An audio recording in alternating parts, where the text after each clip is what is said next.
aider. Qu'Allah nous facilite la compréhension. Salam alaikum. Wa alaikum salam. On dit Mayotte, c'est une île française. J'ai dit, moi j'ai fait le voyage à travers. C'est pas Espagne. Ils tombent au palais ici.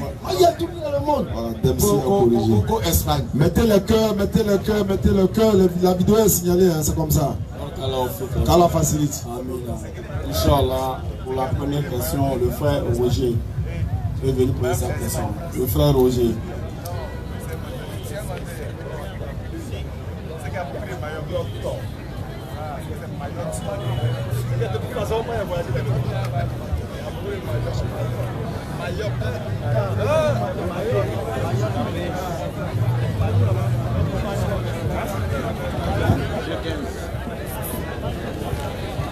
C'est le guide à Nyamana. Ah? Qui ça? Bonsoir. Bonsoir, cher frère. Aujourd'hui, c'est pour votre conversion. Levez le micro. Non, je demande si c'est pour votre conversion.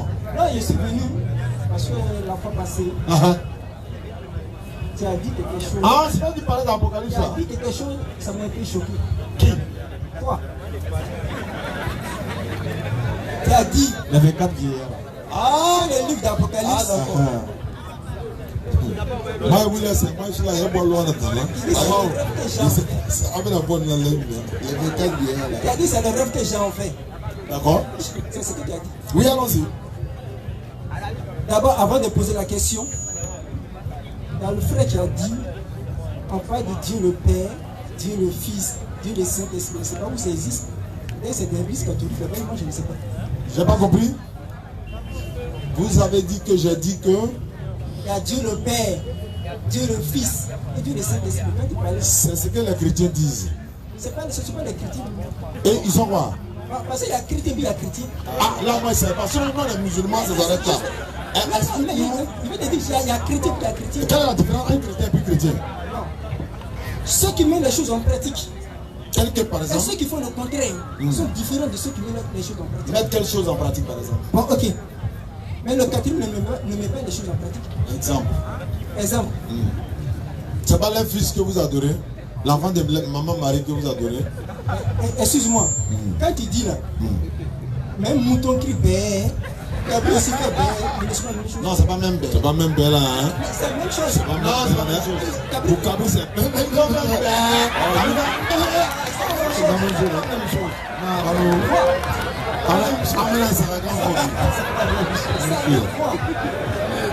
Comment? Tu peux aller kidnapper un mouton et puis il n'aura rien. Quand à toi, si tu as touché ta brise, tu vas te montrer au ballon. Allez, chercher un peu mieux. Question? Ouais, question. Je ne vais pas aller tellement trop loin. D'accord. Tu as dit la fois passée que les quatre êtres vivants, ce sont les 4 vieillards. Et qu'il n'y a pas 24 vieillards dans la Bible, que ça n'existe pas. Il a dit qu'il n'y a pas 24 vieillards dans la Bible, que ça n'existe pas. Et que ce sont les 4 êtres vivants qui sont les 4 vieillards. Donc ce jour-là, il était tellement pressé. J'ai dit, bon, moi je sais que ça existe, que ça se trouve dans la Bible. Donc on va essayer de lire pour voir si réellement il y a les 24 vieillards à part et puis il y a les 4 êtres vivants. Mais c'est les 4 vieillards là, ils ont multiplié, ça est devenu 24. C'est tout. En fait, il est. Ou bien. Donc, chez vous, comme c'est un rêve, il a multiplié ça en 24. Ah là. Hein? On va dire Apocalypse 17. Juste un peu. D'accord. Pour voir quelque chose. Ok. Comme c'est un rêve là, on va voir comment ça se passe. D'accord. Non, c'est un rêve. Oh, dans un rêve, on multiplie tout. Ouais, tout est possible. Apocalypse combien? 17, non? Faut montrer ça là. Il est en train de. Verset 6 à 9. Apocalypse 17, 6 à 9. Et je vis cette femme ivre du sang des saints et du sang des témoins de Jésus. Et en la voyant, je fus saisi d'un grand étonnement. Et l'ange me dit, pourquoi t'étonnes-tu?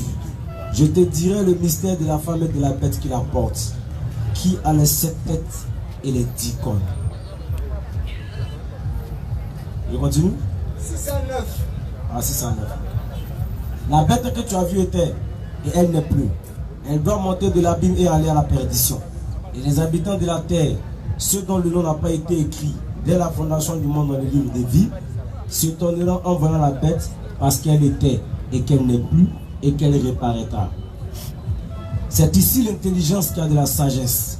Les 7 têtes sont 7 montagnes sur lesquelles la femme est assise. Ok. Ici, Apocalypse 17, verset 9, on dit une femme qui est assise sur les 7 montagnes. Bon, la femme qui est assise sur les 7 montagnes, parce que vous avez dit que non, c'est un rêve que j'ai en fait. Le rêve même s'explique. Une femme qui est assise sur 7 montagnes à la fois. 7 montagnes, oui. Alors, c'est rêve. Je te dis quelque chose. Comment? Attends, pressé. En réalité, c'est un mystère. C'est ça on dit rêve là, on dit rêve. Mais c'est pas femme, c'est pas une femme, c'est pas une femme physique. C'est pourquoi on dit c'est rêve là. Quand tu vois femme en rêve là, c'est pas femme physique. Ou bien? Tu sais voir femme dans rêve alors qu'elle a la tête homme. Oui, dans rêve, oui. Alors, on te dit c'est rêve, tu ne veux pas. Bon, ok. Donc, la femme qui était assise sur les 7 montagnes là, comment vous pouvez m'interpréter ça? On t'explique ça. C'est rêve. Maintenant, attends, allons physiquement.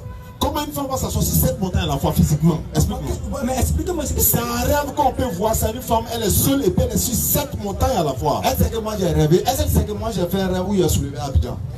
Alors, moi, j'ai compris quelque chose. Le fait, c'est que vous ne pouvez pas arriver à certain moment de pouvoir me répondre. On a dit de te répondre. Parce que quand on parle de la femme qui est assise sur les 7 montagnes là, c'est l'église catholique. Moi c'est écrit où? C'est l'église catholique. Parce que le Vatican là, où se trouve le pape là, ils ont construit. Frère, écoute-moi. Si tu donnes ce verset à l'église catholique, tu es sûr qu'eux ils vont dire que ça parle de nous. Ça c'est dans ton imagination. C'est ça, lui-même c'est dans son rêve, il a dit ça. Moi j'ai rêvé, j'ai soulevé Abidjan, comme ça. Maintenant dis-moi, explique-moi Abidjan dans moi, ma mère là. Comment on peut expliquer? C'est ça que ça veut dire? Ça veut dire que Abidjan de ma mère là, ma mère en réalité c'est 7 anges. Qui, lorsqu'il soulève Abidjan, ça dit Abidjan, je ne peux même pas expliquer mon rêve. Tu vois non? Maintenant, quittons dans le rêve, non, revenons dans la réalité. Mais moi je parle de la réalité. Maintenant nous on est dans la réalité. Qui est Jésus? Jésus est sauvé comment? Qui est Jésus? C'est la raison pour laquelle je dis que moi, la femme qui est assise sur les 7 montagnes, c'est l'église catholique. Non, attends, ça c'est selon toi non? Hein? C'est selon toi. Selon lui, selon les visions. Vision de qui? Selon la vision des gens. C'est toi qui as vu ça. Attends. Quand il dit l'église catholique, c'est quoi? C'est où le Vatican? L'église catholique, nous on dit c'est faux. Mère des églises, c'est l'église catholique qui a confessé tous ces bibles. Apocalypse, quand tu lis là, qui t'a donné Apocalypse? C'est l'église catholique. Apocalypse là, qui t'a donné Apocalypse? Apocalypse, c'est Jean qui écrit. Non. Qui a donné Apocalypse à Jean, à toi là? Voilà. Qui a donné l'Apocalypse à Jean? À toi. À moi quoi? Mais par la révélation que j'ai. Non. Bible que vous avez là. Qui est la mère de cette Bible là? Qui a propagé cette Bible que vous avez là? Bon, il va te dire, c'est Jésus qui s'est donné ça. À qui? Hein? À qui? Il a donné ça à Jean pour nous donner. Jésus a envoyé Bible. Il est confié. Jésus est venu avec Bible. Ok. Parce qu'il y a quelque chose que vous avez toujours la vie. Église catholique, vous appelle quoi même? C'est la mère de l'église. En fait, ça c'est de l'ingratitude. On appelle ça en français de l'ingratitude. Non, sérieux même. Hein? Quelqu'un se donne la peine de vous confessionner une histoire, de vous donner un livre et vous dites oui, c'est des bandits, c'est comme ça. Ils vous ont fait quoi? Bon, attends. Le fait. Un enfant ne suit pas sa maman. Soyez comme ça. C'est que j'aimerais bien comprendre. Le Vatican où le peuple se trouve là, mettez le cœur, vous voyez la vidéo se stabilise, mettez le cœur. Frère, donc le Vatican est sur cette montagne. C'est sur cette montagne qu'ils ont construit. Le Vatican est construit sur cette montagne. Le Vatican est construit sur cette montagne. Excuse-moi, on va prendre quelqu'un d'autre. Cette montagne. Bon alors, attends. Le Vatican est construit sur cette montagne. C'est ce qu'il dit. En fait, lui, dans son rêve là, il a vu que le Vatican est construit sur cette montagne. Le Vatican où se trouve le pape où il y a la basilique, c'est construit sur cette montagne. Tu étais l'architecte quoi? Pourquoi vous êtes dans ton rêve maintenant? Allons à l'essentiel. C'est la réalité. Jésus est qui pour toi? C'est vision que j'ai vu. D'accord, Jésus est qui pour toi? Ok, Jésus est qui pour toi? C'est vrai, tu as raison, c'est bon. Ça est sur cette montagne. Et puis aussi, cette montagne qui était sur tête de la femme là, c'est l'église catholique. On a compris. Maintenant, revenons sur terre. Qui pour vous? Mais revenons sur terre. Non, on va sortir du rêve. Maintenant, viens de la réalité. Jésus est qui pour toi? C'est rêve selon vous. Selon vous, c'est rêve. Mais en réalité, c'est pas rêve, c'est une vision. C'est pas rêve. C'est selon vous. Bon, d'accord, on est d'accord avec toi. Mais attends, excuse-moi. Même quand on parle des chiffres 6 sur 6, quand on parle du nombre de la bête, ça là, ça nous sauve pas. Donc, ça nous intéresse pas. Ce que toi tu dis là, ça ne peut pas sauver quelqu'un. C'est des chiffres sataniques. On te dit, toi tu as arrêté, frère. On est d'accord. Prochainement, tu vas nous prendre une box. Tu vas nous enseigner ça. Maintenant, pour le moment, ceux qui sont là, ils vont être sauvés. Ils sont sauvés comment? Question. Vous êtes sauvés comment? Question. Je suis sauvé par la grâce de Jésus-Christ. Quelle grâce? La grâce qu'il m'a fait. Par son sang ou bien par sa grâce? Par sa grâce. De ce qu'il a fait. C'est quoi ça? Donc Jésus, son sang ne sauve pas. Qui s'est livré lui pour moi. Donc son sang ne sauve pas. Il s'est livré. Son sang ne sauve pas alors, Jésus-Christ. C'est Jésus-Christ qui sauve.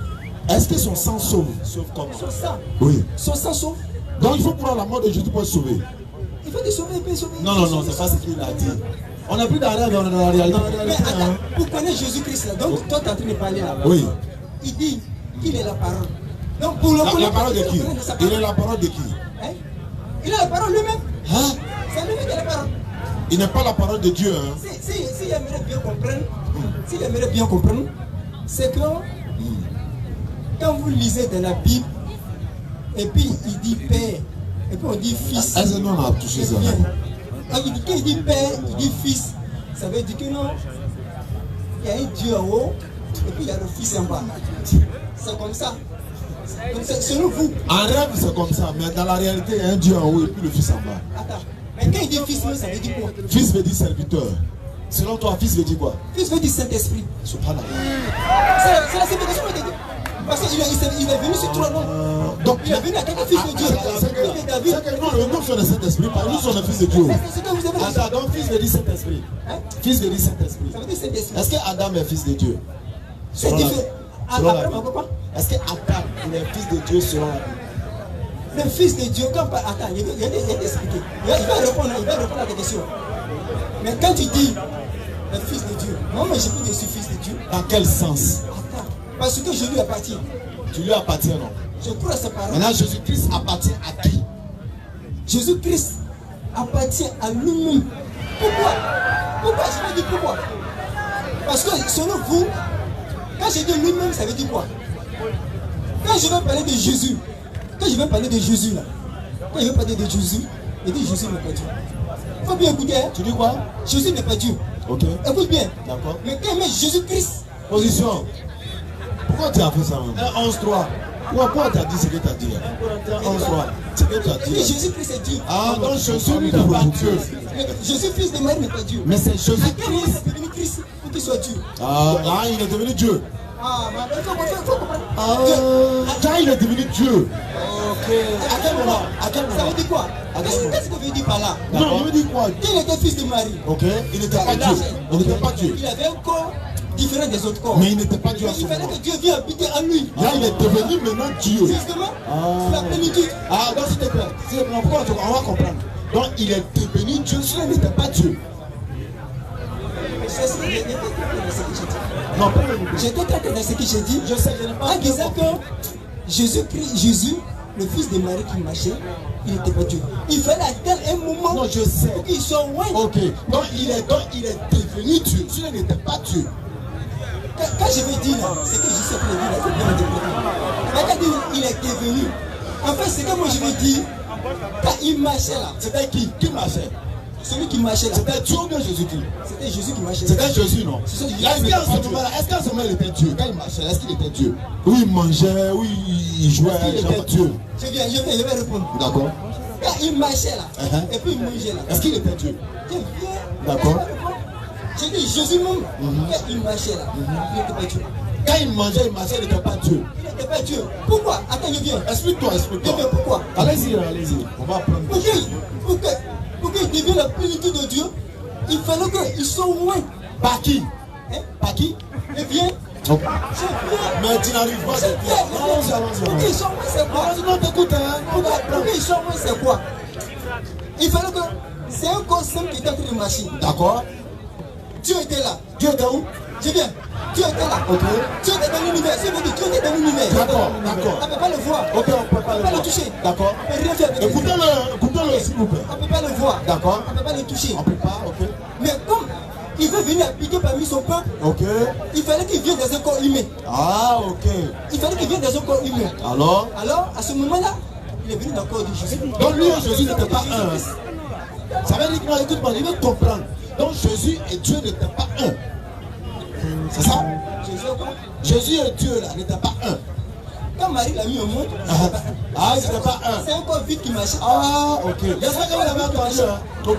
C'est un corps vide et il différent des autres corps. Ah, mais c'est après que Dieu est rentré dans son corps. Par le baptême des gens que Dieu est venu habiter. Ah, par le baptême des gens. Par le baptême des gens, oui. C'est là que Dieu est rentré dans son corps. C'est à ce moment-là qu'il est devenu Christ. Jean, il est devenu Dieu, quoi. Mais Christ veut dire moins, c'est celui qui était. Non, il a été moins par qui? Il a été moins par qui? Ce que je dis, c'est en train de te déroute un peu. Il veut comprendre. Il était moins par qui? Oui. Il faut bien écouter. Allons-y. Je dis, c'est Dieu lui qui est venu habiter en lui. Mais quand il dit qu'il était moins, ça veut dire quoi? Moins là, ça veut dire quoi? Dieu, eh bien, c'est quelqu'un Dieu est venu habiter en lui. C'est ce qu'il dit. Donc, aucun musulman ne peut croire, c'est normal. Non, on veut comprendre. Donc Dieu a habité en lui, c'est ça? C'est ça? Dieu est venu habiter en lui. Très bien. Quand il était, selon vous là, quand il était sur la croix, où il n'était pas encore là, Dieu était toujours en lui. Je vais te répondre. Sur la croix, Dieu n'est pas dit sur la croix.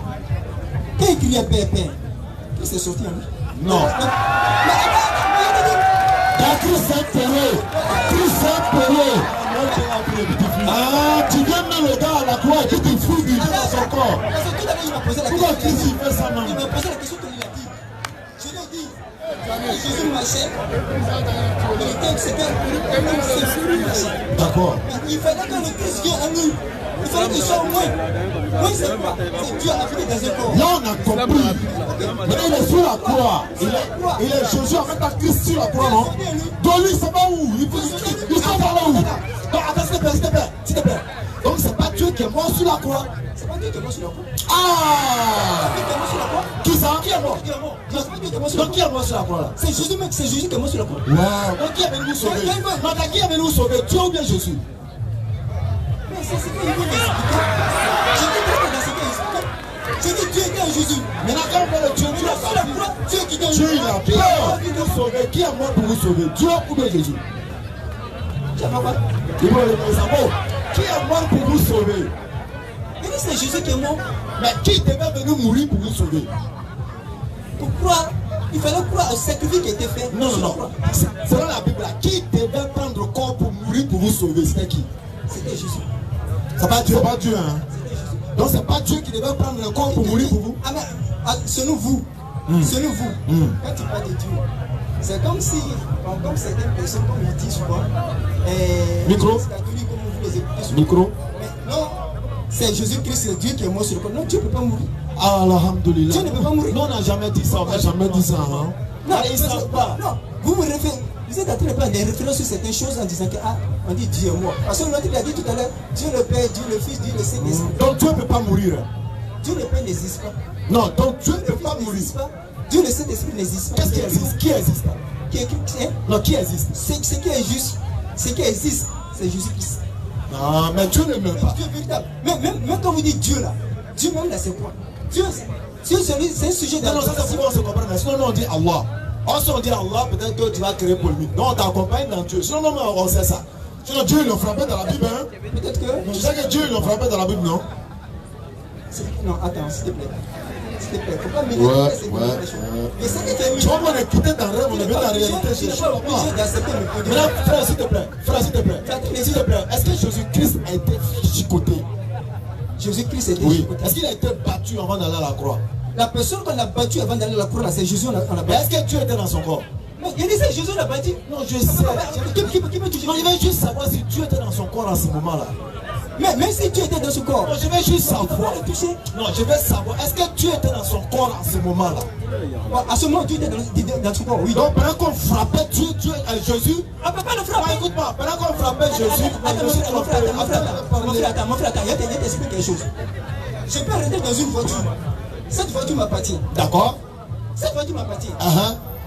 Si on voit la voiture passer, on dit voici Roger qui passe. D'accord, dans la voiture. Eh bien, on ne dit pas que voiture, voici voiture de Roger qui passe. On dit voici Roger qui s'en va là. D'accord. Il vient juste de passer. Ok. Mais s'il tape la voiture, monsieur dedans, il peut me toucher.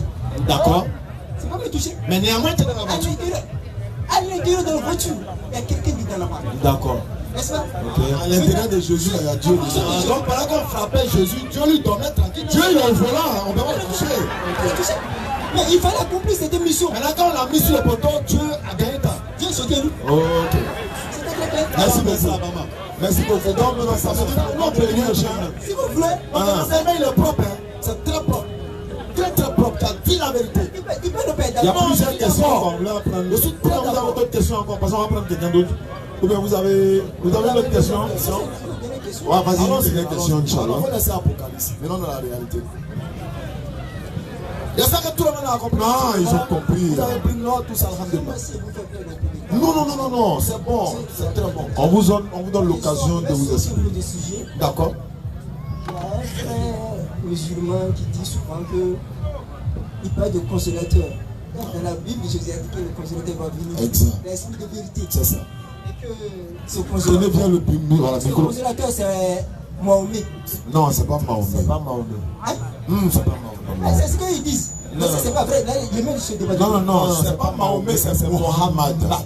Mohamed, c'est que c'est mon prophète. Non, il s'appelle Mohammed. Faut répéter. Voilà. Répétez. Non, c'est pas difficile. Comment s'appelait l'ancien président de la Libye là? Son nom m'échappe. Non, c'est pas afin de dire. Non, je vais juste savoir. On te pose question. Je ne viens pas parler de l'ancien président. Non, je dis, comment il s'appelait le président de la Libye? Je vais juste comprendre quelque chose. Je ne sais pas. Ali, le boxeur là, Ali. Je suis venu juste pour un débat. Non, on sait. Il y avait un grand boxeur. Il y avait un boxeur afro-américain là. Ali là. Son nom là, c'était quoi? On dit Ali quoi là même là? C'était Ali quoi? Le boxeur noir là. On dit Ali, c'est le deuxième nom là, il a oublié. Moi je ne sais pas. Il y a eu Ali. Ok, d'accord, faut voir ça. Je ne sais pas. Donc, Mohammed est le consolateur, mais Mahomet n'est pas le consolateur. Exact. Ok, il a compris. Donc, on y va. C'est ça, il a compris. Parce On y va. Il y a un qui a dit le contraire, donc vous avez dit. Non, et celui qui t'a dit là, il a dit Mohammed, mais c'est toi qui as dit Mahomet. Bon, allons-y. Oui, il est le consolateur, oui, il est le consolateur.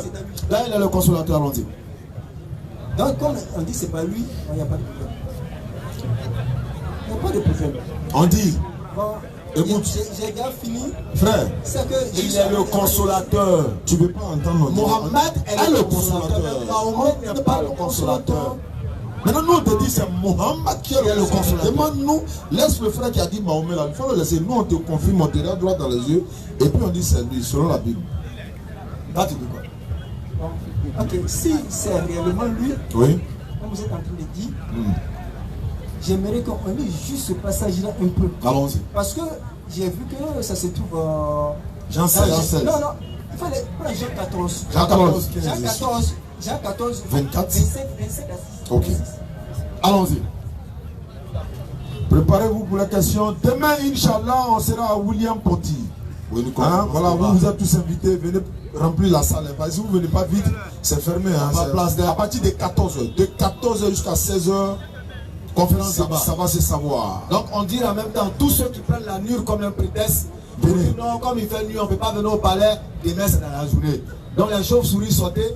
Allons-y, on place limitée. Si tu viens à 15h, la salle est déjà pleine, tu vas rester dehors. Le terme, c'est l'islam. Qu'est-ce que c'est? Voilà, l'islam. On va vous donner un enseignement, Inch'Allah. Vous êtes tous invités. William Ponty, c'est tout près ici. Hein? Après Kenya, ou bien avant, voilà, au Kenya, vous prenez la droite et puis c'est juste là.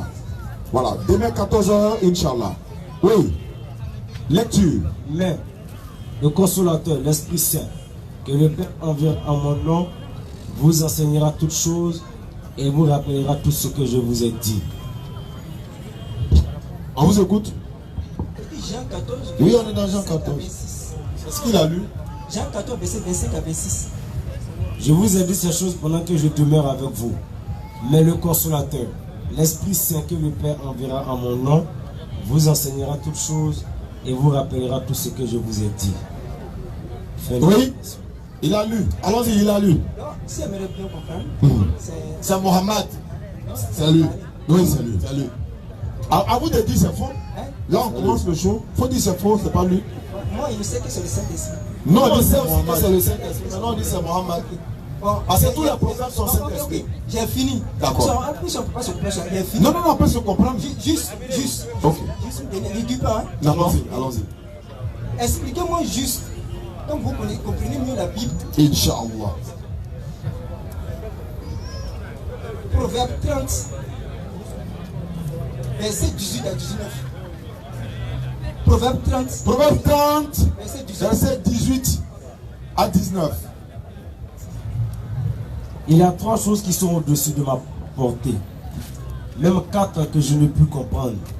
La trace de l'aigle dans les cieux. La trace du serpent sur le rocher. La trace du navire au milieu de la mer. Et la trace de l'homme chez la jeune femme. Allahu Akbar. Tu parles d'un rêve encore? Ça, c'est un rêve, ça. Ah, ok, pardon. Ah, c'est un proverbe, c'est magnifique. C'est un rêve, non? Ouais, c'est magnifique. Maintenant, on est en proverbe. Ok. Allons-y, on vous écoute. Excusez-moi. Juste me donner un peu la signification. Il dit quand l'aigle passe dans le ciel, il laisse trace. Ça, c'est vrai? On ne voit pas. Oui. Quand c'est pas sur le rocher, il laisse trace, on ne voit pas. Bien sûr. Pourquoi quand l'aigle passe dans le ciel et qu'il laisse trace, on ne voit pas? Merci beaucoup. C'est la même chose. Est-ce qu'actuellement, tu sens le vent, non? La sensation du vent, on sent, non, mais on ne voit pas, non? Maintenant, tu veux explication, non? Allah. Mon frère, excuse-moi. Je veux juste comprendre la signification. Il ne faut pas me dire non. Il faut laisser ça de côté. L'aigle dans le ciel, le trace de l'aigle dans le ciel, pourquoi on ne voit pas? J'ai dit, il y a ici, il y a la signification. s'il te plaît. On est dans le proverbe. Vous savez ce qui veut dire le proverbe? Celui qui dit le proverbe a la signification et celui à qui on donnera l'explication complète. Quand vous dites l'aigle qui passe, il n'y a pas de traces.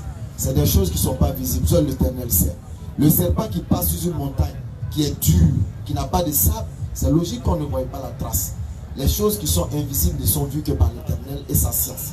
Point final. Maintenant, toi, il faut nous expliquer l'air qui passe, serpent sur rocher, il faut nous expliquer. Il y a une femme qui a saisi cette montagne-là, c'est la valeur.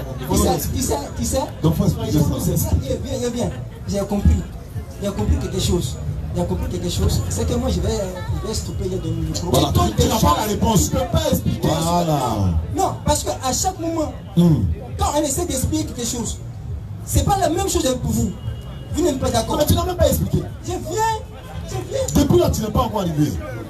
Tu viens seulement. Parce que quand je vais expliquer, c'est du rêve. Non, il faut expliquer. Explique proverbe. Explique proverbe là. Explique proverbe. Là, je veux juste m'arrêter. Non, il faut expliquer puis tu vas partir. Je veux juste m'arrêter là. Je vais m'arrêter. Ok, Inch'Allah, il ne connaît pas. Merci beaucoup. Merci beaucoup. Rendez-vous vendredi prochain. Hein? Voilà. Merci beaucoup. Merci de nous avoir dit que Jésus n'est pas Dieu, mais c'est Christ qui est Dieu. Voilà. Et quand il était sur la croix, Dieu a fui. Et puis il est devenu Dieu. Donc on devient Dieu. Demain on devient Dieu. Voilà. Merci beaucoup, frère. On parle les exemples comme ça. Frère Gétro. Gétro a demandé. Gétro. Bonne arrivée à Hussein Babajet. Hussein depuis New York. Bonne arrivée, frère. Bonne arrivée. Là, on t'avait pas reconnu dans le noir.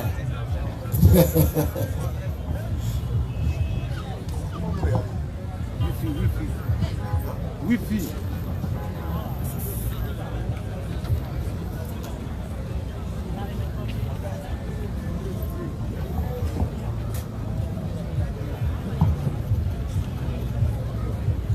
Bon, je me présente Gétro.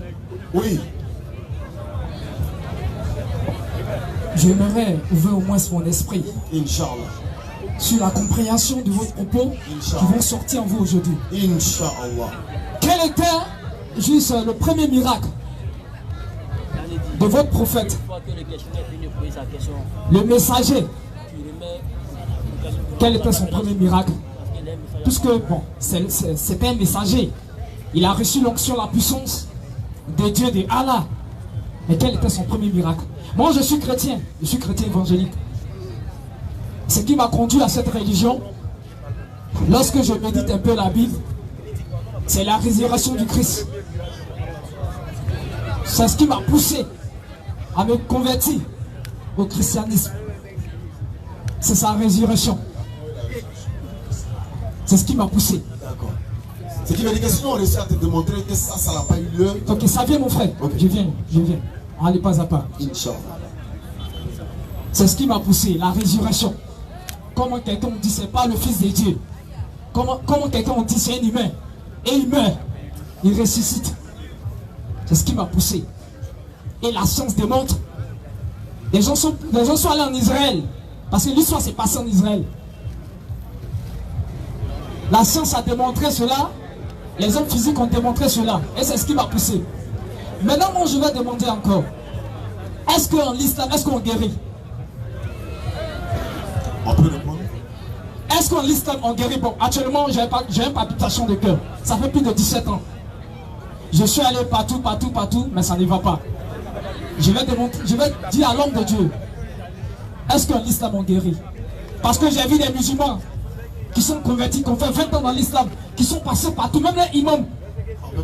Ils n'ont pas reçu de gain de cause dans la guérison. Et c'est à l'église ont reçu la délivrance, c'est à l'église ont reçu la guérison. Donc, homme de Dieu, je t'introduis encore mon crachoir. Explique-toi. Tu dis que tu as palpitation de quoi? Palpitation de cœur. Tu es allé à l'hôpital? Ça, c'était ma deuxième question. Non, je sais. Je prends la dernière. Tu es allé à l'hôpital? Non, ça, c'était ma deuxième question. Je sais, laisse-moi répondre. Mon frère, ça, c'était ma deuxième question. Tu commences mal, hein? Non, je commence pas mal. Laisse-moi parler. J'ai dit ça, c'était ma deuxième question. C'est à lui de commencer où il veut. J'ai demandé quel était le premier miracle de votre prophète. Toutes tes questions, Inch'Allah, seront répondues. Vous comprenez? Avec le Saint-Esprit, et étant donné que tu es chrétien, avec le Saint-Esprit, ça va t'amener à te calmer. Toutes vos questions seront le Saint-Esprit t'amène à te calmer. Mais on va tous. On n'a pas le Saint-Esprit. Est-ce que vous êtes allé à l'hôpital? Vous dites que vous avez palpitation, vous êtes allé à l'hôpital? Je t'écoute. Hein. Je te pose une question. Est-ce que vous êtes allé à l'hôpital?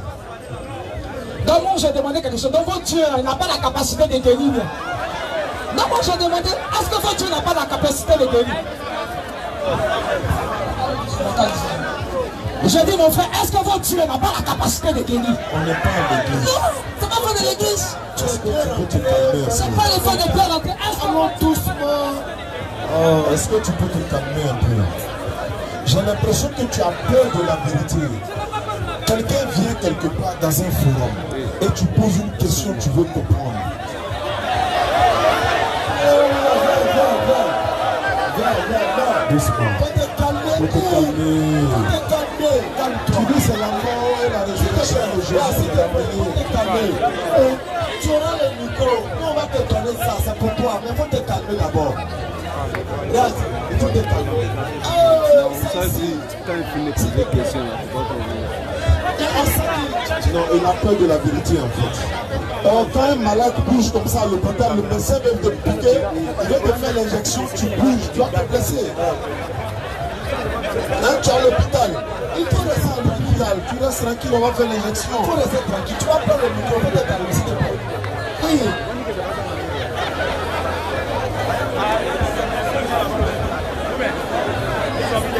Est-ce que tu peux te calmer avant qu'ils vont ouvrir le micro? Il faut te calmer d'abord. Non, il faut te calmer d'abord. Non, avant d'ouvrir.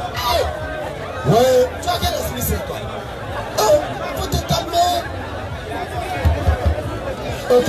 Non, si tu te calmes pas, ils vont fermer. Il n'y a pas de problème. Donc tu te calmes. En tout cas, aujourd'hui, après vous le au final. C'est ça qui m'a fait. Ok, je me calme.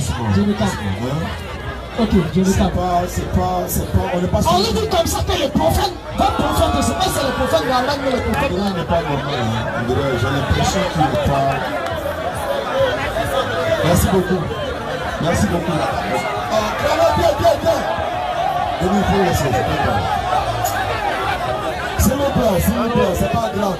Soyez indulgents s'il vous plaît. Soyez indulgents s'il vous plaît. Un homme, vraiment quelqu'un qui est sincère. Tu vas te poser une question, donc tu te calmes et puis on donne l'enseignement. Apparemment, il n'a pas toutes ses facultés. Monsieur Ange a demandé pour sa question. S'il vous plaît. J'ai un public pour la jeune.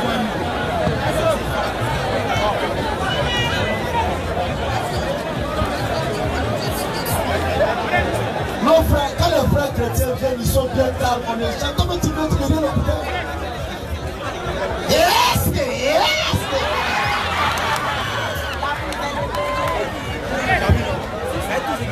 Chers Allez, s'il vous plaît. Bonsoir, chers frères. Après lui, il a des vidéos, il a Oui, bonsoir. Bonsoir, bon arrivée aux frères des musulmans. Vous avez la parole. Moi, c'est un. Enchanté, frère. Je veux savoir qui est Allah. Voilà une question. Il pose la question. Il veut savoir qui est Allah. Il écoute la réponse, même s'il n'est pas d'accord, au moins, il écoute. C'est ce qu'on demandait aux frères. Voilà. Donc, savoir qui est Allah. Voilà. Alors, qui est Allah? Lecture Coran. Surat 59, à partir du verset 22. Non. C'est lui Allah. C'est lui qui est Allah. Nulle divinité autre que lui. Il n'y a pas une autre divinité si ce n'est pas lui seul. Le connaisseur de l'invisible, tout indivisible. Il connaît c'est lui. Oui. Le tout miséricordieux, le très miséricordieux. C'est lui Allah. Troisième. Nulle divinité autre que lui. Il répète encore. Le souverain. Le pur. 2. L'apaisant. 3. Le rassurant. 4. Le prédominant. 5. Le tout-puissant. 6. Le contraignant. 7. L'orgueilleux. 8. Gloire à Allah. Et il transcende tout ce que je associe. C'est lui Allah. Ça va. Bon, voilà. Allah s'est présenté lui-même. Donc voilà Allah, créateur des cieux et de la terre. Il connaît l'invisible, le passé, le futur, etc. etc. On a d'autres divinités qui sont là. Et aussi, ils n'ont qu'à se présenter, on va leur poser des questions et puis on verra. Bon, voilà, Allah frère. Merci. Je voudrais savoir ce qu'il a fait pour l'humanité. Ce qu'il a fait qui pousse à venez un peu devant, un peu de cran, ça crie un peu, voilà. Je veux savoir ce qu'il a fait qui pousse à le prier. Ce qu'il a fait pour l'humanité. Ce qu'il a fait pour l'humanité. Inch'Allah. Maintenant, Allah. On exalte la bénédiction. On exalte la bénédiction. Et celui qui a fait descendre le livre de discernement. Il a fait descendre le Coran Karim, le grand Coran, sur son serviteur. Celui qui est sur Muhammad sallallahu alayhi wa sallam. Afin qu'il soit un avertisseur à l'univers. Donc voilà ce qu'il a fait pour l'humanité et qui fait qu'il mérite adoration. Merci. Je vais savoir une dernière question. Je vais savoir pourquoi dit-on que c'est forcément en allant, bon, je ne sais pas si ma question, en étant musulman, qu'on aura le salut. Non. C'est ma question. Tout simplement.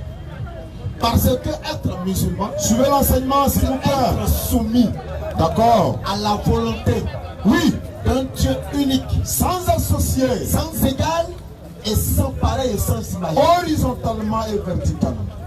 Tu comprends? Être musulman, c'est accepter tous les prophètes qui ont été envoyés sur la terre. Être musulman, c'est adorer l'Éternel, non pas en chantant, mais en te prosternant. En 2-3 mots. C'est tout. Alhamdulillah. C'est tout? Oui, c'est tout. Vous n'êtes pas musulman, hein? Non, je ne suis pas musulman. Vous n'êtes pas encore musulman? Non, pas encore. Mais qu'est-ce que vous reprochez par exemple à l'islam? Qu'est-ce que vous ne vous plaît pas en islam? Qu'est-ce que vous retient par exemple à ne pas devenir musulman? Parce que certaines personnes veulent devenir musulmans, quand ils voient certaines choses, ça les empêche à devenir musulman. Pour vous, est-ce que c'est le cas? Non. Je ne reproche rien à l'islam. Mais est-ce que vous connaissez quand même quelque chose de l'islam? Est-ce que... Je veux savoir en fait. Mon objectif est que tu puisses connaître l'islam et que tu puisses savoir que l'islam est une religion donnée par l'Éternel Dieu lui-même. L'islam ne porte pas le nom d'une créature tel que le bouddhisme, le judaïsme, le christianisme, l'hindouisme, etc. L'islam c'est une religion donnée par l'Éternel lui-même et tous les musulmans sont des frères. Tu peux voir 1500 musulmans, 1500 ethnies, ils prient tous dans la même langue, ils peuvent prier dans la même mosquée, ils font leur pèlerinage dans le même lieu, ils se procèdent de la même manière, ils ont un seul Dieu, ils ont un seul Coran, ils ont tout ensemble, qui n'est pas le cas des autres par exemple. Ça peut amener quelqu'un à devenir musulman ou pas. Et quiconque désire une autre religion autre que l'islam ne sera point agréé. Et il sera dans l'au-delà parmi les perdants. Jésus-Christ a dit par exemple la voie du paradis est la voie la plus difficile. Beaucoup de personnes ne l'empruntent pas. Mais celle de la perdition est facile, c'est là-bas tout le monde s'en va. Et quand on compare l'islam aux autres religions, c'est la religion la plus difficile. Parce que quoi? Premier exercice c'est 5 h du matin où tout le monde dort. Alors que Jésus-Christ lui-même, dans Marc chapitre 1 verset 37, il s'est levé à 5 h du matin pour aller prier. Jésus s'est levé le matin pour aller prier. Jésus se prosternait pour prier, les musulmans se prosternent pour prier. Jésus-Christ, il faisait prendre les ablutions à ses disciples, les musulmans le font. Moïse prenait les ablutions, les musulmans le font. Une femme qui a menstrué n'aime pas la mosquée, moins encore dans la Bible le dit. Les femmes musulmanes sont voilées, la Bible l'autorise. Un chrétien, un bon chrétien ne doit pas manger le porc, un bon chrétien ne doit pas boire l'alcool, et c'est coraniquement interdit également. Donc le rite islamique qui est dans la Bible est pratiqué par les musulmans. Est-ce que tu comprends un peu, frère? Donc devenir musulman, c'est ce que Jésus-Christ a enseigné. C'est de reconnaître qu'il y a un seul Dieu et Mohammed, disons, Jésus lui il est son messager. À l'époque de Jésus, c'est dans Jean 17,3 on trouve cela. La vie éternelle, c'est de reconnaître qu'il y a un seul Dieu, Jésus est son envoyé. Un musulman comme moi, par exemple, j'ai le devoir et l'obligation de croire en Jésus-Christ. Si je ne crois pas en Jésus-Christ, à tous les prophètes, ma foi n'est pas pleine. Donc, étant musulman, je crois en Jésus-Christ, je n'ai pas le droit de l'insulter, je n'ai pas le droit de le dénigrer, j'ai plutôt le droit de le respecter parce que lui et sa maman sont mentionnés dans le Coran. Près de 25 fois Jésus est mentionné, sa maman a un chapitre complet dans le Coran. Elle n'a même pas une feuille qui lui est dédiée dans la Bible. Donc, ça doit amener quelqu'un à réfléchir. Est-ce que vous pouvez devenir musulman si vous le voulez? Parce qu'on n'oblige pas quelqu'un à devenir musulman, on te propose l'islam. Oui, c'est vrai ça. Moi, actuellement, je n'ai pas décidé. Ça, c'est pas faux, hein. Et puis, il a commencé, puis il a laissé tomber. Ça aussi. Donc, pour le moment, je n'ai pas décidé. Mais Inch'Allah, je t'encourage de faire des recherches sur l'islam. Si tu as des préoccupations, tu peux venir ici, tu peux demander aux imams. Mais il ne faut jamais demander l'islam aux ennemis de l'islam. C'est-à-dire, à un ennemi de l'islam, la Kaaba, là, signifie quoi? Il va te dire un gros serpent dedans. Ah, il va te dire. Il va nous demander, non, te démontre coraniquement que ce n'est pas le cas. Donc, quand tu vas apprendre des choses, soit tu viens vers nous sommes là, soit tu vas vers les imams pour leur demander. Tu n'es pas musulman, mais fais des recherches sur l'islam. Nous ne sommes pas chrétiens, mais nous faisons des recherches sur le christianisme. Au cas où nous sommes dans l'erreur, automatiquement, on va rejoindre les chrétiens. Donc, jusqu'à aujourd'hui, on n'a pas encore vu d'erreur dans notre camp. Merci. Merci. Inch'Allah. Je voulais saluer un collectif de groupes ivoiriens qui sont à Haïfa. Haïfa, c'est une ville de Jérusalem, d'Israël. Ils nous suivent en ce moment. Le président s'appelle Djabi Youssouf. Je leur fais un coucou depuis Israël. Donc ils sont dans la ville qu'on appelle Haïfa. Sabrina également depuis Marseille. Salam alaikum Sabrina. La Bamboudi, merci pour vous dire la Bamboudi salam, Inch'Allah.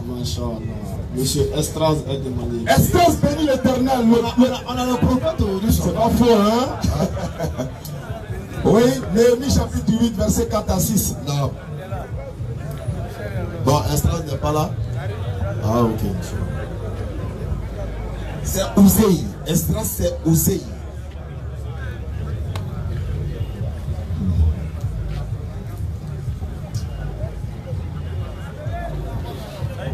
Bonsoir. Bonsoir, chef frère. Bon arrivée au forum des élèves d'Abdul Majid.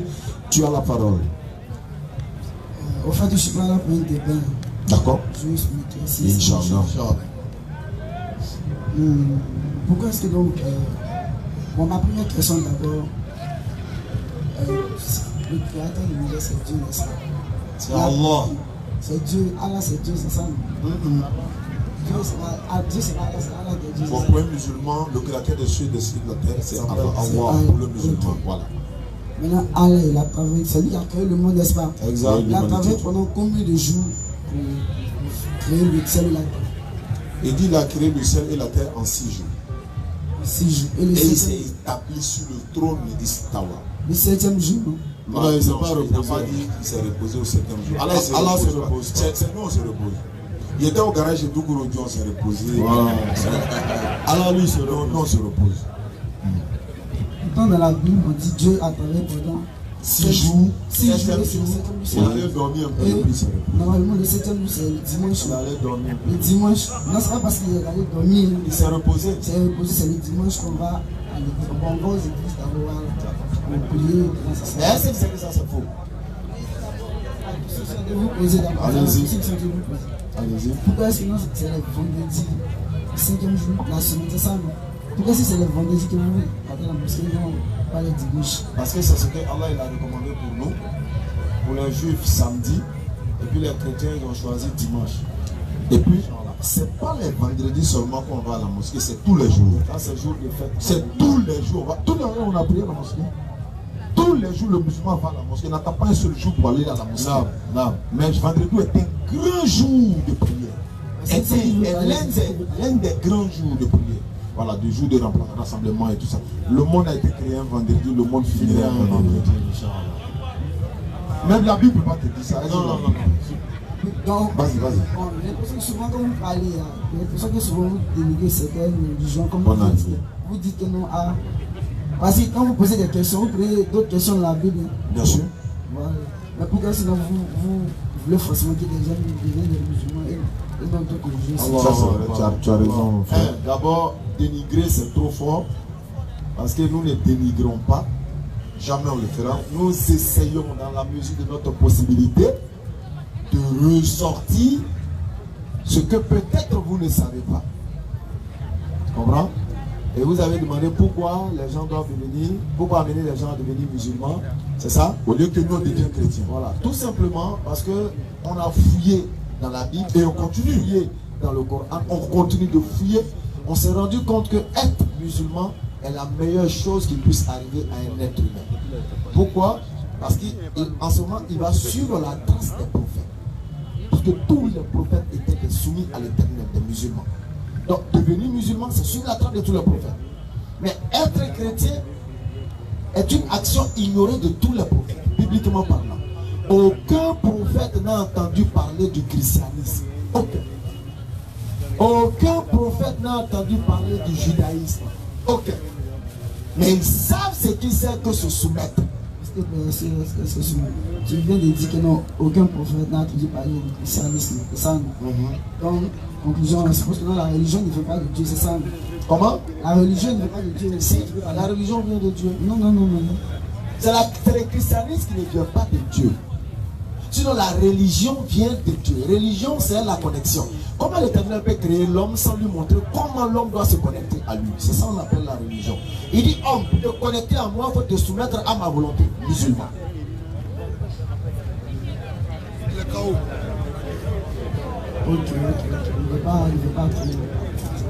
Mais quand je dis, lorsque vous gênez, moi j'aime que vous faites, c'est pour vous rapprocher plus de Dieu. Premier élément, c'est pour nous purifier. C'est pour nous purifier le corps, l'âme et l'esprit. Parce que quand on jeûne, c'est tout notre être qui jeûne. Et le jeûne est en même temps une école de formation pour le musulman. Pour l'amener à savoir que ou à comprendre que ce qu'il croit ne pas pouvoir laisser, il peut laisser. Donc c'est une grande école qui nous purifie et nous rapproche davantage de notre Seigneur. C'est bon? Le jeûne est public, Jésus a jeûné, les prophètes ont jeûné dans la Bible et tout ça. Est-ce que vous faites du jeûne sec comme il y a d'autres font? Le jeûne sec, c'est un suicide. Bon, selon moi, je trouve que vous, excusez-moi d'avoir pété, mais je trouve que vous mangez au moins 2 fois par jour. Parce que c'est là, quand vous mangez, puis encore à 18 heures. C'est pas logique, c'est pas un jeûne. En réalité, le jeûne, ce n'est pas l'abstinence de nourriture. C'est pas manger, hein. C'est pas concours de manger. Voilà. C'est pas s'abstenir de manger. C'est abstenir son corps du péché. C'est purifier son corps. Voilà, c'est une purification du corps. De tout ce qui est débris, tout ça. Quand on mange trop, le corps emmagasine beaucoup de déchets. Il y a les médecins qui te prescrivent qu'il faut jeûner. Voilà, donc le jeûne va au-delà du cesser de manger. Tu l'as pensé quand on dit que tu as mangé, non. Le musulman, le jeûne va au-delà de ça. Tout ça dedans. Comprends? Même les regards bizarres, en islam, l'œil jeûne. Ton œil là doit jeûner. Une rééducation. Ton oreille doit jeûner. Voilà. Ta bouche doit jeûner. Tes mains doivent jeûner. Tes pieds doivent jeûner. Ton cœur. Tout ça là doit jeûner. Ton âme doit se purifier. Voilà un peu le sens global du jeûne. Le mois prochain, à partir du 25 ou 26, on va commencer. Et là, tout le monde peut rompre le jeûne ensemble. Même On va commencer la grande purification. Voilà. Tu veux quoi encore? Non seulement ce qui ne me trouve pas logique, c'est le fait que vous vous levez à 4 heures ou 5 heures. Oui, c'est normal. C'est sa question, hein, c'est normal. Allez, c'est une recommandation de Dieu. Est-ce qu'on peut aller à l'encontre de ce que Dieu recommande? Je vous pose une question. Est-ce que vous pouvez aller à l'encontre de ce que Dieu vous recommande? Non. Puisque celui qui n'aime même pas ne garde pas le commandement. Quand ton médecin te dit ton comprimé, la première comprimé, il faut boire à 5 heures du matin, sinon tu vas mourir. Tu fais quoi? Ça n'existe pas. Je t'ai posé une question. Le médecin t'a prescrit un comprimé, non, voilà la plaquette. Première prise là, c'est 5 heures du matin. Tu fais comment? Tu dis ça n'existe pas? Non, c'est pas exemple. Tu dis quoi, ça n'existe pas? Il y a des gens qui prennent leur comprimé en fonction des heures. Ils ne doivent pas dépasser l'heure. Tu as jamais vu ça? Mais prends le comprimé à 5 heures. Aïe! Quand tu es malade, on y va envoyer pipi de 5 h du matin. Non? Ton premier urine là, c'est quoi? Donc c'est le médecin d'homme, c'est lui qui nous a créé, c'est lui qui sait ce qui est bon pour nous. Il vous demande de jeûner à une période. C'est comme ta voiture par exemple, ça roule pendant 1 an, arrivé à un moment donné, il faut faire la visite technique, il faut retaper tout. Ça retape encore le corps de l'homme. Même les chrétiens jeûnent. Certains chrétiens font le carême, j'allais dire. Parce que le musulman ne fait pas carême, le musulman il jeûne. Dans un mois qu'on appelle Ramadan, ça dure 29 ou 30. Alors que pour les chrétiens c'est 40. Le carême, voilà, ils font carême, nous on fait le jeûne. Parce que moi, il y avait un peu le jeune qui était là. Lui, il a dit non, qu'il y a des chrétiens, pas des chrétiens, n'est-ce pas? Il a dit ça, mais il n'a pas de la différence. Moi, je veux simplement dire que il y a d'autres églises comme catholiques, évolution, et puis il y a l'évangélique, témoins de Jéhovah. Mais ce ne sont pas les mêmes enseignements qu'on enseigne dans les églises. Mais pourquoi? Selon toi, pourquoi? Ou bien c'est pas le même Jésus? Ben, les témoins de Jéhovah dit que Jésus n'est pas Dieu, il est le Fils de Dieu. Ou bien il y a combien de Jésus selon toi? Il y a combien de Jésus? Un seul Jésus. Maintenant pourquoi il y a divers enseignements? Pourquoi selon toi? Pourquoi? Plusieurs enseignements parce qu'il y a eu plusieurs prophètes. Toutes ces églises-là se réclament de qui? De Dieu. De Jésus, non? Jésus ou bien de Dieu? De Jésus-Christ. Voilà. Okay. Maintenant ce Jésus-Christ là, il est combien? Il est 1 ou bien il est 2 ou bien il est 3 ou bien il est 4? Quand moi ils enseignaient, il a béni au Corée, et c'est pas quoi t'as dit. Mais on sait qu'il y a un seul Jésus. Donc il dit que tous les chrétiens doivent adorer. Une seule église et un seul enseignement. Même s'il y avait plusieurs églises, ils devaient avoir le même enseignement, la même manière d'adorer, la même manière de faire la prière, la même manière. Mais pourquoi ils ne font pas de la même manière? Pourquoi les hommes même trouvent les autres être faux chrétiens? Pourquoi selon toi? Il faut se poser des questions. Parce qu'ils ne se tiennent pas dans la vérité. Il a dit. Parce que les uns ne suivent pas la voie des autres. Voilà, ils ne se tiennent pas dans la vérité et ils ne respectent pas les commandements du Christ. C'est pourquoi tu vois que les uns disent que non, nous on est meilleurs, non, ceux-là c'est des démons, non. Voilà. Or nous les musulmans, on a un seul Dieu, il s'appelle Allah. Malgré les différentes non, on fait rien à ça. Un seul Dieu. Un seul prophète, un seul livre. Donc pourquoi est-ce que vous condamnez l'alcool aussi? L'alcool?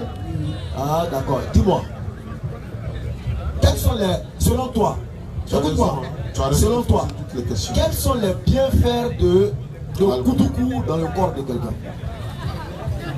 Quelqu'un qui boit Koutoukou pour 3000. Et puis il commence à pleurer là. Quels sont les bienfaits? Comme Dieu nous dit. Qu'est-ce que ça lui apporte? Qu'est-ce que ça lui apporte? Ok, moi d'abord, je vais te dire une chose. L'alcool d'abord, c'est pas mauvais de boire l'alcool, mais dépasser les bornes, c'est ce qui n'a pas. Qu'est-ce que ça lui apporte? Parce que non, là, pour essayer, c'est lui qui boit. Hein? Mais toi, tu poses question à des gens aussi qui boivent pas. Non, on n'a pas fait comment? C'est seulement de te dire que l'alcool, c'est pas mauvais. Mon frère, avec l'alcool, on viole. Avec l'alcool, on tue. Avec l'alcool, on fait des accidents. Avec l'alcool, on tombe dans la bassesse animale. Avec l'alcool, la jeunesse comme toi a perdu le sens d'orientation. À cause de l'alcool. C'est l'œuvre du diable. Pardon. Dans la Bible, Jésus a transformé de l'eau en vin. Jésus n'a jamais transformé l'eau en vin. Vraiment. Parce que si tu dis que Jésus a transformé l'eau en vin, et qu'on se va regarder les statistiques du dégât que le vin fait dans le monde. On va arrêter Jésus. Donc c'est Jésus qui a fait que les gens font les accidents en se livrant d'alcool. Il faut l'arrêter. Est-ce que c'est Jésus qui a fait que les gens vont boire et puis ils violent les gens? C'est Jésus? Non, on dit de boire, mais de ne pas dépasser. Mais l'appétit vient en mangeant. Okay. Ça donne tu deviens alcoolique. On n'est pas alcoolique, hein? C'est petit à petit. Nous on a commencé à fumer quand on fumait là. Va allumer ça là pour moi. Va allumer pour moi. On est devenu fumeur. Alhamdulillah, on a pu arrêter, mais ça c'est pas. L'alcool là, une tunée là, c'est de là que tu vas une bouteille, casier, tu deviens ivrogne, maladie. Ouais. C'est la seule maladie qui est vendue dans les bouteilles. C'est l'œuvre du diable. Quand l'Éternel Dieu créait le raisin là, est-ce qu'il vous a dit de prendre pour faire du vin? Maïs là, est-ce que c'est venu pour faire bière? Quand l'Éternel Dieu crée maïs là, est-ce qu'il a dit aux gens, ça là, ça doit devenir bière? Palmier là, c'était pour faire bandit? Non, ce sont les hommes qui se sont inspirés par le diable et puis ils en ont fait.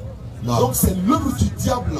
La Bible interdit toute personne qui est remplie du Saint-Esprit ne doit pas boire l'alcool. Le diable, qui l'a créé? Le diable, qui l'a créé? Il a son créateur qui est l'Éternel. Non. Il a été créé. Voilà, c'est Dieu qui a créé le diable. 23, verset 20. Ça peut te dire que tout ce que nous faisons sur la terre, que ce soit musulman ou que ce soit d'autres religions, tout ce que nous faisons, nous étions destinés, que ce soit. Ah bon?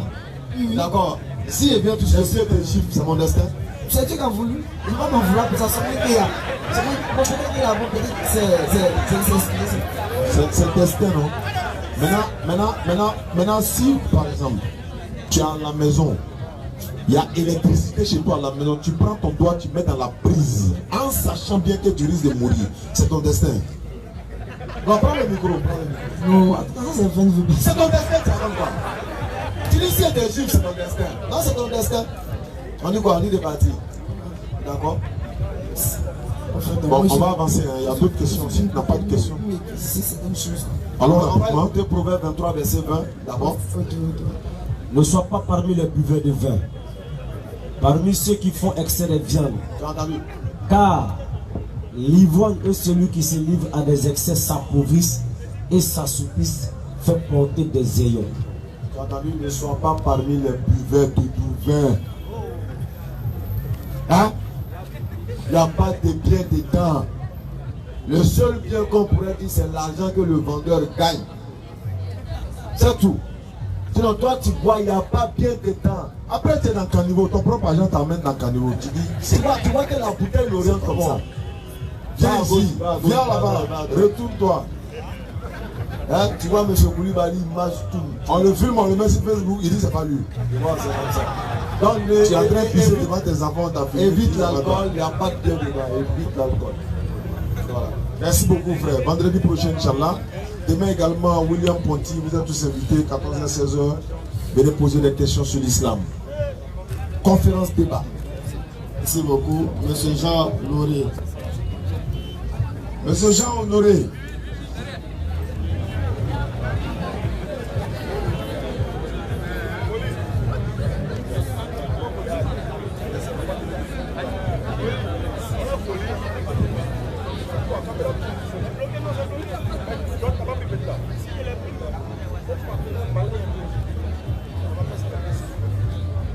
Bonjour. Bonjour, chef frère, bonne arrivée. Bonsoir. Non, c'est la même chose.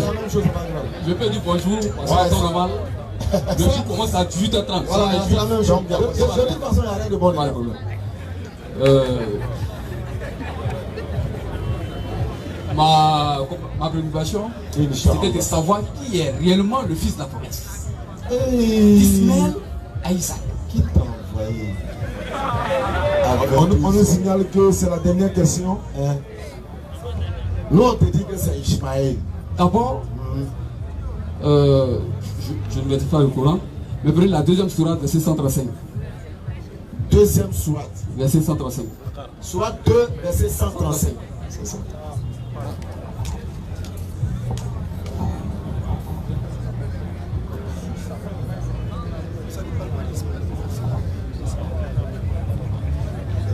Sourate 2, verset 135. Ils ont dit, soyez juifs ou chrétiens, vous serez donc sur la bonne voie. Dit, non, mais nous suivons la religion d'Abraham, le modèle même de la droiture qui ne fut point parmi les associateurs. Oui, c'est tout. On va te tromper de verset. La 10e sourate, verset 94. 10,94. Si tu es en doute, voilà, si tu es en doute, c'est ce que nous t'avons révélé. Demande les gens de lire. Mais là, oui, si tu es en doute au sujet de ce que on dit si, alors qu'il n'est pas en doute. Hein. Maintenant, au cas où tu es en doute, il faut aller les demander. Voilà. Parce que. Maintenant, il n'est jamais allé demander, ça veut dire qu'il n'est pas en doute. Excusez-moi. Ouais, quand Dieu vous dirait que Dieu n'est pas intermittent. Bien sûr, bien sûr. Quand Allah annonce la parole à son prophète, il lui dit, c'est Allah. Ah. Si il n'était même pas obligé de mettre la condition. Si tu en doutes, c'est parce que quelque part, il aurait un doute là-bas de son prophète.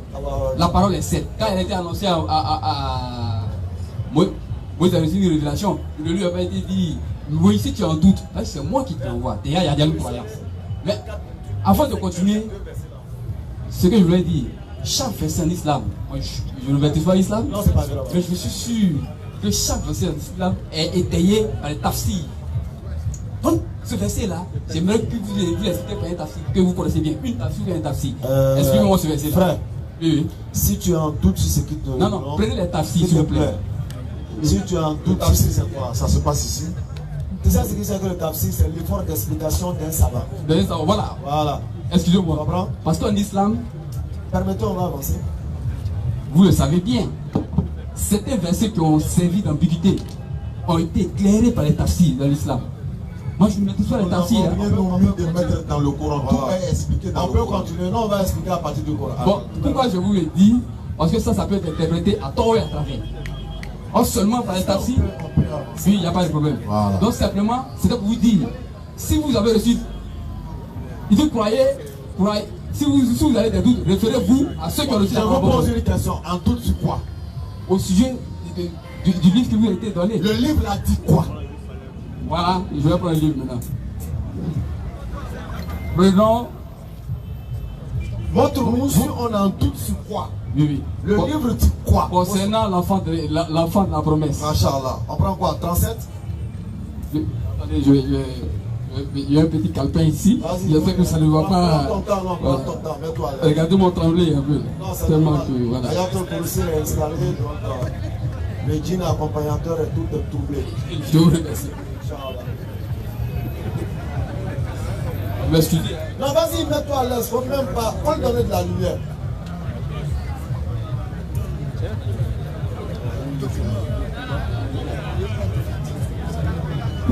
Pourquoi est-ce que je fais allusion à ce passage-là?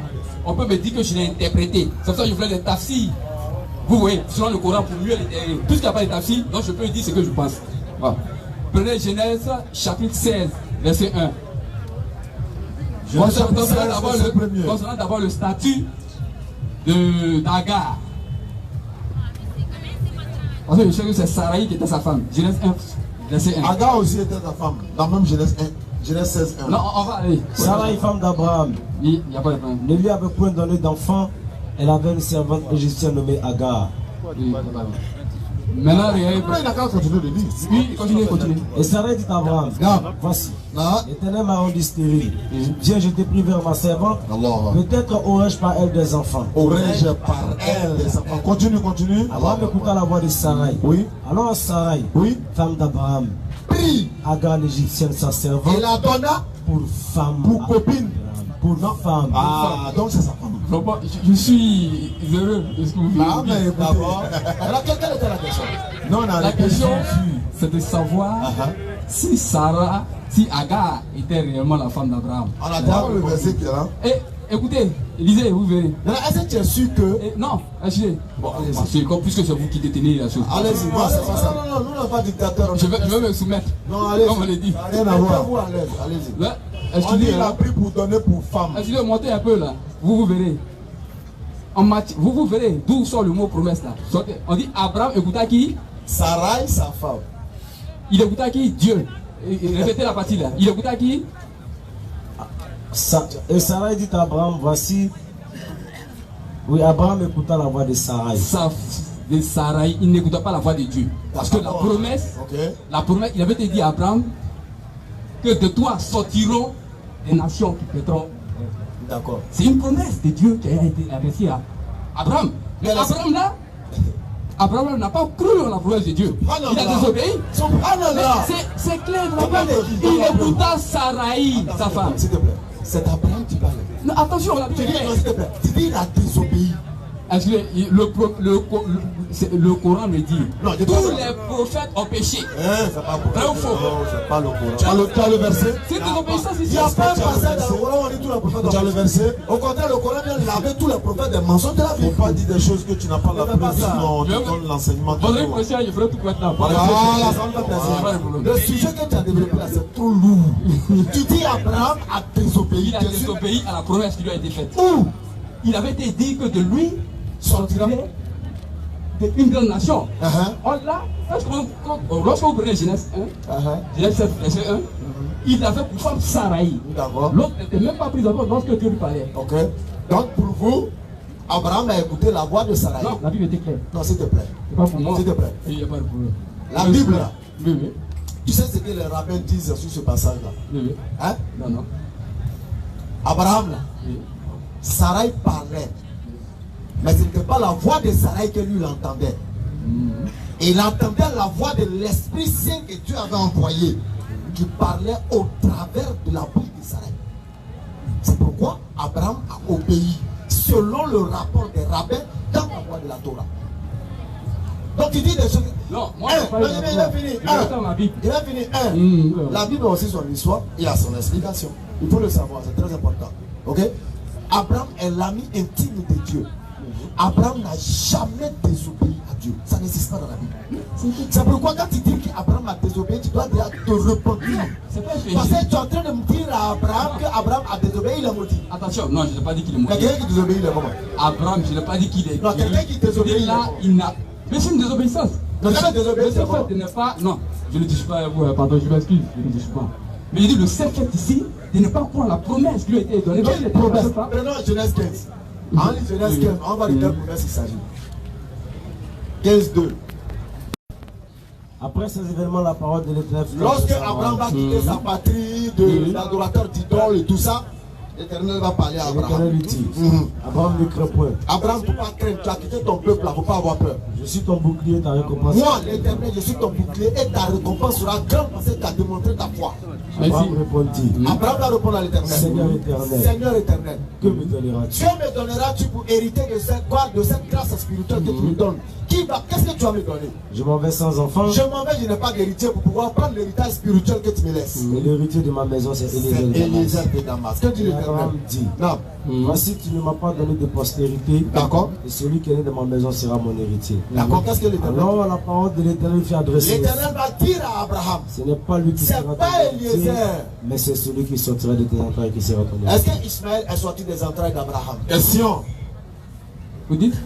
Est-ce que Ismaël, on dit c'est celui qui sortira de tes entrailles? Oui, il est sorti de Satan. Il est sorti des entrailles d'Abraham? Effectivement. Ah, d'accord. Maintenant, on peut aller Genèse 21, verset 8 à 14. Lecture. Avec plaisir. Genèse 21, à partir du verset 8. 8 à 14. L'enfant grandit fut sévré. Et Abraham fit un grand festin le jour où Isaac fut sévré. Sarai vit le fils d'Agar, l'Égyptienne, avait enfanté Abraham. Et elle dit à Abraham, chasse cette servante et son fils, car le fils de cette servante n'héritera pas avec mon fils Isaac. S'il te plaît. N'héritera pas avec mon fils Isaac. N'héritera pas de quoi? Oui, et je veux continuer. Non, je te pose d'abord, tu vas continuer. Non, c'est pour la promesse. Non, s'il te plaît. Parce que Sarah n'est pas au courant de ce qui est dit à Abraham. Donc, Sarah parle d'héritage. Elle parle de quel héritage? Je te pose la question. Enseignement gratuit. Vous avez c'est tellement intéressant. Elle parle de quel héritage?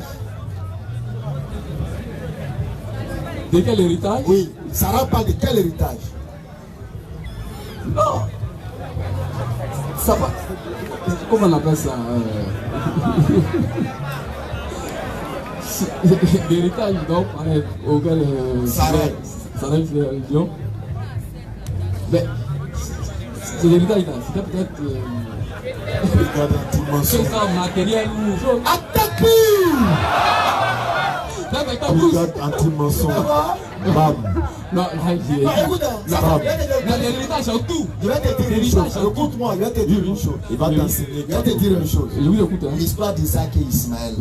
En tout cas, nous on attend le bon chrétien pour venir nous démontrer que Ismaël là, il n'en vaut pas la peine. Agar n'en vaut pas la peine.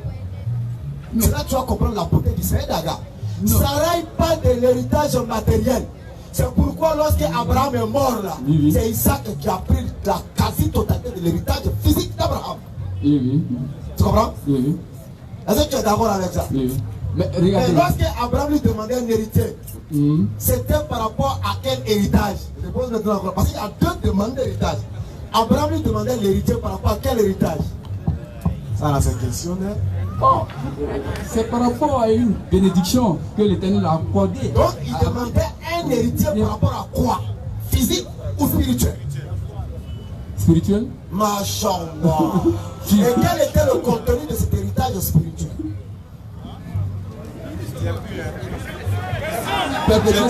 Perpétuer ça, comment on appelle ça?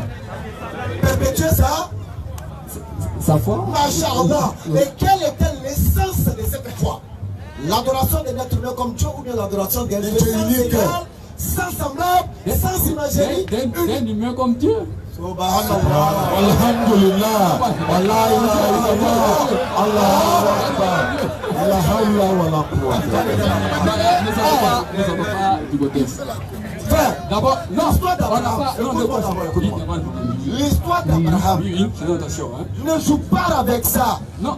Abraham a demandé un héritier par rapport à quelque chose qui est spirituel et non physique.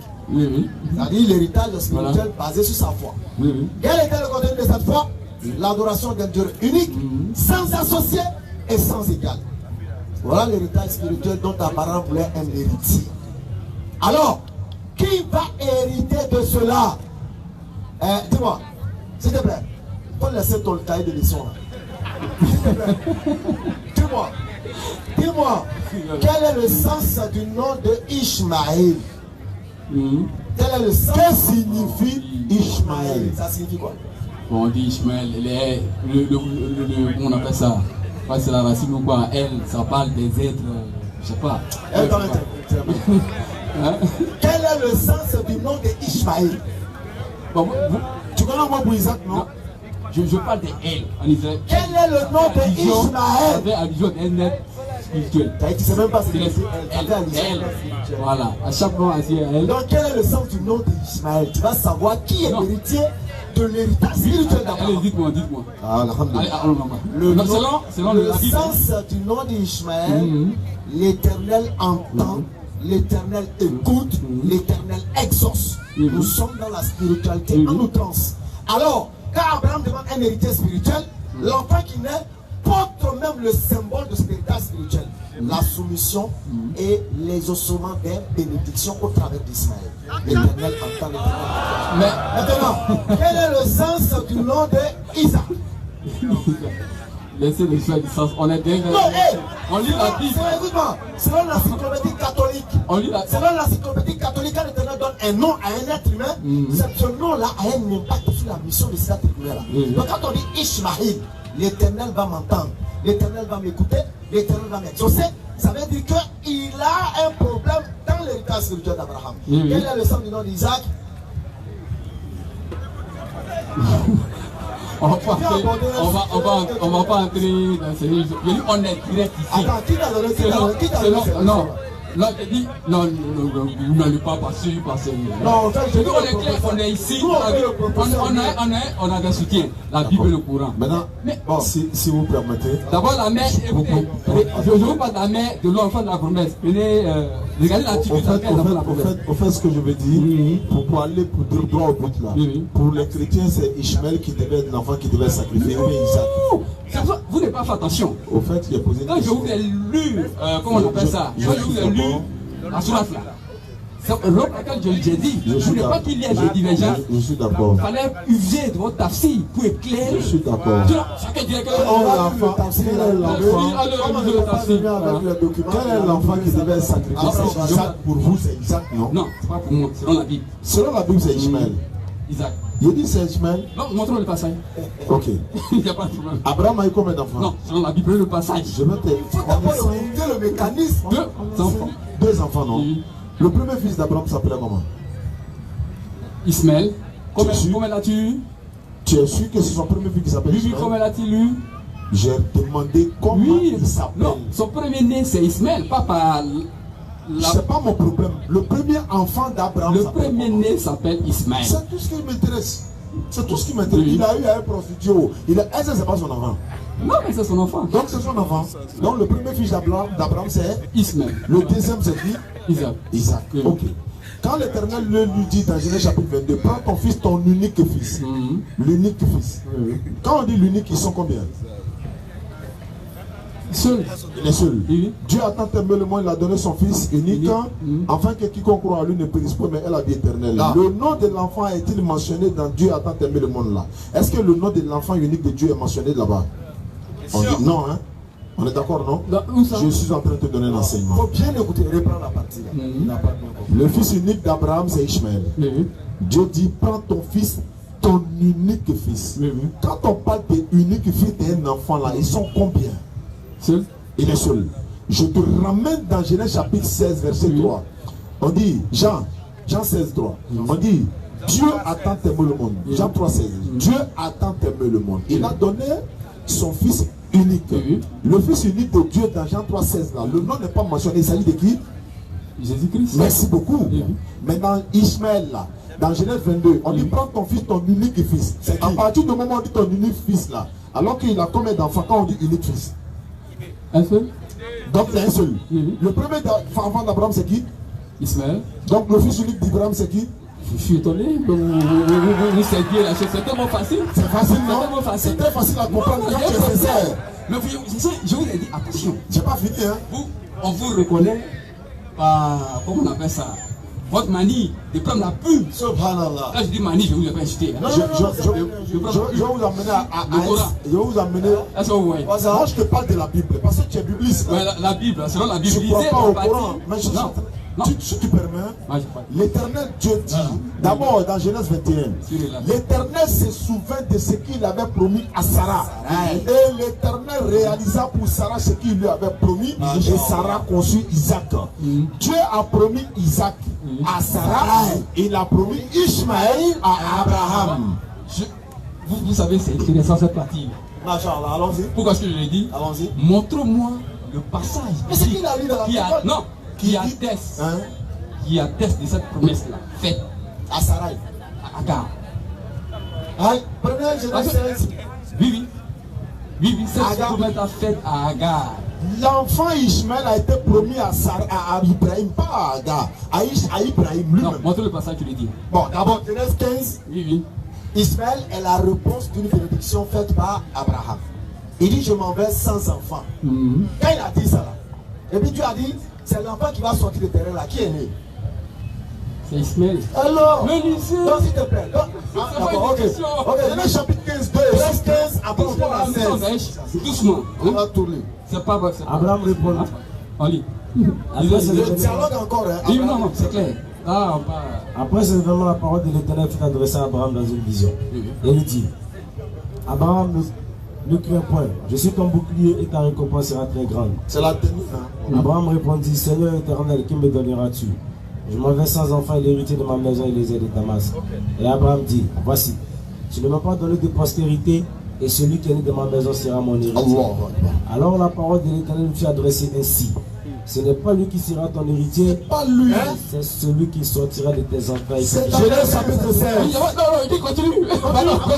Continue. Vas-y, c'est intéressant. Et après l'avoir conduit dehors, il dit, regarde vers le ciel et compte les étoiles si tu peux les compter. Et il dit, telle sera ta postérité. Là, il n'y a rien. Ok, allons au 16. 16. Mais c'est 16. On dit 15, on tombe 16. Quand Abraham a fini sa c'est celui qui va sortir de tes entrailles. C'est lui. Ah, voici, c'est Ishmaël, mais c'est Isaac qui a sorti. Et puis, le débat est clos. Parce qu'on dit fils unique. Sarah, femme d'Abraham, ne lui donna point d'enfant. Elle avait une seule. Alors, 16. À partir du verset 1. Allons jusqu'à la grossesse de Sarah. Et Sarah dit à Abraham, voici l'Éternel m'a rendu stérile. Viens, je t'ai pris vers ma servante. Peut-être par elle j'aurai un enfant. Non. Abraham écouta la voix de Sarah. S'il vous plaît. C'est pas moi qui tiens le. Là, c'est déjà suffisant. Abraham écouta la voix de Sarah. De Dieu. Ok, je vais te demander. De Dieu. Ok, je vais te demander. De Dieu. Je vais te demander. Est-ce qu'Abraham est un prophète ou pas? C'est un prophète. C'est un prophète. Est-ce que le prophète s'oriente par rapport à la parole des hommes ou bien sa femme, la parole de l'Éternel? Par rapport à la parole de l'Éternel. Alors, quand Sarah parle à Abraham, est-ce que l'action qu'Abraham va commettre est un péché ou un bien devant l'Éternel? Un péché. Et quoi? Pourquoi je dis un péché? Excusez-moi. Non, le péché c'est trop fort. Le péché c'est trop fort, mais il y a une désobéissance là. Abraham mais laissez-moi m'expliquer. Mais comment? Abraham c'est un homme saint. D'accord. Abraham c'est un homme saint. Est-ce qu'Ismaël est un enfant légitime? Écoutez. Est-ce qu'Ismaël est un enfant légitime? Mais lisez la Bible, vous allez. Est-ce qu'Ismaël est un enfant légitime? Oui. Oui. Alors qu'Abraham a désobéi. Non, écoutez, je vais le dire. Il faut savoir ce que tu dis. Dans le désert, Dieu se souvient d'Abraham. Lorsqu'il bénit Ismaël. C'est pas Abraham qui l'a béni Ismaël. Quoi? Oui, c'est la Bible. Dieu se souvient d'Abraham. Dieu se souvient. Dieu l'avait oublié quoi? Dieu se souvient d'Abraham. Tu racontes quand même. Par rapport à Ismaël. Mais Dieu se souvient aussi de Sarah. Par rapport à Abraham. Il dit l'Éternel se souvient de Sarah. Et l'Éternel réalisa pour Sarah ce qu'il lui avait fait. Ismaël était béni par rapport à Abraham et non pas par rapport à Jésus. Toi tu parles de bénédiction, non? Donc entre les deux enfants là, ils n'ont pas eu de bénédiction. Les deux enfants ont été bénis. L'accomplissement de la bénédiction d'Isaac, c'est Jésus-Christ. L'accomplissement de la bénédiction d'Ismaël, c'est qui? Frère, Genèse chapitre 19, verset 20. 17, 20, disons. Écoute, et puis tu vas me donner la réponse. À l'égard d'Ismaël, je t'ai exaucé. L'Éternel dit, en ce qui concerne Ismaël, Abraham, je t'ai exaucé. Je te pose la question d'abord. Qu'est-ce que Abraham a dit ou je t'ai exaucé? Et puis l'Éternel l'a exaucé au travers d'Ismaël. Qu'est-ce qu'il a dit? Genèse chapitre 15, je m'en vais sans enfant. Alors l'Éternel l'a exaucé en lui donnant qui? Ismaël. Alors Ismaël est la réponse de la bénédiction de qui? D'Abraham. Continue par rapport à Ismaël, j'étais exaucé. Allons-y. Par rapport à la promesse. Allons-y. Je le bénirai. Non. Je le rendrai fécond et je le multiplierai à l'infini. Il n'y a pas de problème. Il engendrera 12 princes et je ferai de lui une grande nation. Continue pour Isaac. Ismaël n'a pas réalisé tout ça là. Qui est l'accomplissement de cette prophétie là? Qui est venu réaliser toute cette prophétie? Grande nation là. Qui est né et puis Ismaël est devenu une grande nation? Qui? Quel personnage? Ça la Bible a caché, hein? Est-ce que c'est ça? Mais vous savez, rompre laquelle je vous ai dit, vous allez vous révéler à moi, hein? Simplement, je suis parti de votre sourate pour dire ce verset là. Tant que les tafsirs n'expliquent pas ces versets là. Le Coran est là. Selon la Bible, selon le Coran, on vous dit de croire à la Bible. Mais c'est pas tu prends plus question. Ok, frère, tu dis la sourate 10, verset 94. Nous, on va aller dans ton sens. On va dire, admettons. Que nous, on ne comprend pas. Et puis, on va vous demander. Oui, Genèse 17, 20 là. Qui a réalisé? Qui est l'accomplissement? Parce que c'est pas Ismaël. Selon la Bible, c'est Isaac. Non. La fin de la promesse, j'ai pas de la promesse. Non, on dit l'Éternel a accompli pour Isaac et sa postérité après nous. La promesse de l'Éternel avec Isaac là, c'est avec Isaac et sa postérité. Maintenant, la postérité d'Isaac là, qui est venu accomplir ça pour Ismaël? C'est Jésus. Merci beaucoup. Alors, merci. Et pour Ismaël là, qui est venu accomplir? Pour Ismaël. On doit te demander, non, c'est pas le professeur Mohamed. C'est écrit où? C'est écrit où? C'est même pas biblique. C'est écrit où? Comment tu as vu que c'est lui? Non, c'est selon vous. Selon le Coran. C'est écrit où? Dans quel passage? Là, le passage, je parle. Tu as vu le chat? Lisez, s'il vous plaît. Tu as vu? Sur ce, tu dois la carte de demander, tu ne connais même pas. Non, voilà la Bible. Inch'Allah, vendredi prochain, vous êtes vendredi prochain. Je salue ma soeur Aïcha qui s'est convertie à l'islam hier à la mosquée. Alhamdulillah, toute sa délégation. Merci ma soeur, tu as appris beaucoup ce soir. Rendez-vous demain 14h à William Porti. L'index sans obligation.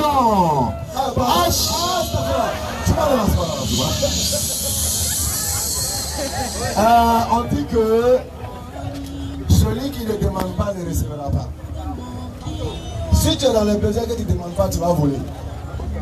Et puisque le vol est interdit en islam, habituellement, nous faisons notre chose sans pourtant solliciter parce que nous arrivions à le faire. Quelle est la chose? Ce sont les chaises que vous voyez. Nous les louons pour que vous puissiez vous asseoir. Mais actuellement, on est à bout de souffle. Vous savez, la BAM n'a pas, c'est pas une entreprise où il y a des entrées de fonds chaque fois. Donc actuellement, on est épuisé. Peut-être que vendredi prochain, vous n'aurez pas de chaises. Vous serez obligé peut-être de vous arrêter. Alors, nous sollicitons votre aide pour pouvoir continuer à prendre ces chaises-là pour permettre aux papas, aux doyens qui viennent. Arrête-toi ici, de s'asseoir. Ça va créer un peu le 5 francs, oui, c'est pas petit. Hein? Mais 10 000 francs, c'est encore mieux. Sur ce, nous comptons sur vous, Inch'Allah, pour nous aider à pouvoir toujours louer les chaises. Voilà les chaises, vous louez les chaises chaque vendredi. Chaque vendredi. Ouais. Chaque vendredi pour les chaises, Inch'Allah. On avait un frère même au niveau d'Abobo. Voilà, tout le monde s'est fait comme ça chaque mois. Ils nous donnaient ce qu'il fallait pour les chaises. Mais il y a des hauts et des bas. Voilà, c'est Inch'Allah. Oufemi depuis New York, bonne arrivée, mon frère. On lève l'index. Tout le monde ensemble. Ashhadu an la